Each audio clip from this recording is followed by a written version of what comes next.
I found a shared reason. Whether you're kicking down when you don't want to, the board goes higher than your front foot.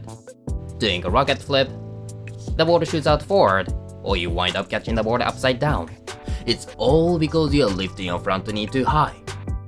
There's a mechanism that makes you drop your knee when you lift it too high. Everything can be explained by this. In the previous video, I explained the importance of keeping your front knee fixed while flicking, but I failed to explain how. In this video, I'll scientifically break down why it's hard to fix a knee, what happens when it does and does not, and how to fix it. I'll also show you a practice method, so please watch until the end. This is everything I know about kickflips, and you're watching Why the Track. Let's start by looking at why the front foot drops in a kickflip. I said it's because of the height of the front knee. Try it yourself. Jump on the ground while pulling up your front foot as high as possible. Then lift your back foot just as you would in a kickflip. By doing so, the front foot would naturally go down. Simply put, this is the reason. See, I'm just trying to lift my back foot, but my front foot lowers as if they are corresponding, which they are. In order to understand what's happening here, we need to go back in the timeline and examine your posture as you crouch. Are you not facing completely sideways when you crouch? That's perfectly understandable, because you do so when jumping on the ground. And when standing on the board, it should feel more stable as you can see both feet. However, that posture may be the source of the problem. In the previous video about ollie, I used an example of a seesaw to explain that you have to push down the floor with both feet to lift your center of mass. In kickflips too, you do have to lift your body weight. While facing sideways itself is not evil, it just makes it easier to focus too much on popping. As a result, your back foot pushes down the tail too hard, and in reaction, your front foot and center of mass lift upward higher than necessary. If you're thinking, I wanna know why the front foot drops, not why it goes higher, please wait, it's relevant. If the front knee stops at the proper height, you can lift your back foot by lowering your upper body and arms, as if you are compressing your whole body. This is because if you want to move a part of your body in the air, you have to move the other side in the opposite direction. Even when jumping on the ground, you can see that I'm lowering my arms to raise my feet. However, if you raise your front knee too high, it begins to push your upper body upward. The problem is that now that the upper body is moving up, you can't lower it. And in order to generate force to lift your back foot, the only way left for you, that's right, is to lower your front foot.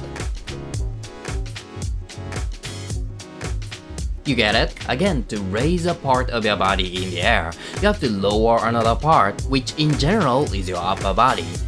But if it's going up by lifting your front knee too high, to raise your back foot, your front foot has to play that role by going down. In other words, the reason you wind up flicking down is because you're lifting that knee too high. What an irony, but don't worry, there is a scientific way to solve this problem. Before discussing how to solve this problem though, let's first review what happens when the front knee rises too high. The most common problem, as just mentioned, is that the front foot touches the ground before the board. Even if you don't kick down, it causes various problems, such as the board rises higher than your front foot when you flick. This is because your front foot lifts the board with it while giving it too much energy to rise. Or you end up doing a rocket flip because the board's angle increases too much by raising the front knee. From this state, if you push your front foot through the board too forcefully, the board shoots out forward. You may also catch the board upside down. As the front knee drops from the highest point, your front foot drags the nose down, raising the tail unnecessarily high.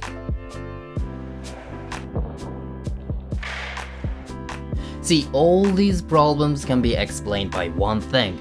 you are raising your front knee too high. So exactly, how can you fix the height of your knee in one place? If you're having a hard time, forget the idea of lifting your body weight on both feet and try something radically new. Shift your weight onto the front leg and raise your body straight up, extending it.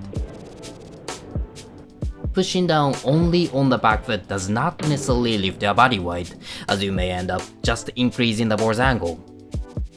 But in this way, the force of the front leg directly lifts your body weight without going anywhere else. By shifting your weight onto your front foot, your body will now face slightly forward. In my case, my shoulders are facing almost completely forward, so I can put my weight on my front foot. But if you wish, you should be able to close your shoulders more and still put your weight on your front foot. Find the angle suitable for you. Of course, even in this posture, popping the tail too hard will still cause the front knee to rise too high, so you'll need to be careful. The point is that separating the roles so that the front foot lifts the body and the back foot pops the tail helps you focus on individual action, making it so much easier to execute. Please note, most kickflip issues come from raising the front knee too high, not from the idea of lifting your body with both legs. If you can manage that method, that's perfectly fine. Before we move on to the flicking motion, there's an absolutely vital point that we need to keep in mind. You can't flick properly unless your pop is at the right strength. When you pop the tail, the board rises and pushes back against your front foot. However, if you pop too strongly, the board pushes back with excessive force, increasing friction between the board and the front foot. Too much friction makes the board stick to your front foot, making it hard to flick. Also, just as when you raise your front knee too high, the board often rises above your front foot when you pop too hard, a condition I call the overpop. It should be easier to imagine if you simplify it. If the front foot was fixed in the air, and the board pumps into that point too strongly, it would go somewhere uncontrollably. So the pop should be no stronger than what it takes to deliver the board to that spot. To be clear, a strong pop itself is not a problem if it properly matches the height of your front foot. Meaning, if you can jump high, and your front foot is high in the air, you have to pop just as hard as needed so that the nose reaches your front foot. The problem happens when you pop harder than needed for the height of your front foot. So how do you actually control the strength of the pop? You could always say just pop weaker, but in a motion like skateboarding, which uses the entire body in coordination, that's not so simple. Have you heard of the term kinetic chain? It describes how multiple muscles work together in sequence during a movement. When you jump, for example, the energy starts in thighs, passes through the calves, then reaches the ankles and toes. So during jumping or popping, the muscles transfer energy in sequence, and the ankles are under the influence of other muscles. If you jump or pop, because thighs and calves move, the ankles also try to move. Trying to weaken only the power of popping is like stopping a blast in the middle of an explosion. In other words, although it is doable, popping weaker is not physically or physiologically natural. If you want to reduce the strength of the pop intentionally, try placing your back foot closer to the base of the tail. I know it is against the common explanation that you should place your back foot on the tip of the tail. But based on physics, the board pops lower if you put your back foot closer to the beginning of the tail because of the lever principle. In this way, you can prevent the overpop without changing how hard you pop. Personally, I put my back foot on the toe side of the tail. Because I use loose struts, This setup helps my back foot act as a counterweight, keeping the board level. At the same time, when I pop, the board tilts slightly toward the toe side, increasing friction with the front foot and making the flick easier. Give it a try and see how it works for you. Once the board rises, it's time to flick. I'll introduce practice methods in a moment, but first, let's review how the board flips and what to watch out for. As mentioned in the previous video, the nose pushes the front foot back, and the front foot applies a diagonal downward force to flip the board. The most important point is to avoid flicking too hard. In this clip, my front foot extends beyond the nose, but that is just because my lower leg continues to rise after the flick. Let's think about an example of a crane. The ball starts moving from the highest point, reaches the bottom, and then goes up, but it is not thrusting itself upward, right? It's just inertia. When an object starts moving, it can't stop suddenly and keeps moving for a while. Meaning, what matters in a flick is the initial downward part. Everything that happens afterward is just a byproduct. Don't even think about flicking too hard, because you don't need to. If you look at it from a first-person perspective, it should be more obvious. As you can see, even after the flick is complete, the front foot remains beneath the leg. Therefore, if you can see your front foot when you finish flicking and the board shoots out somewhere, that's a sign you're flicking too hard. And don't be afraid to flick downward.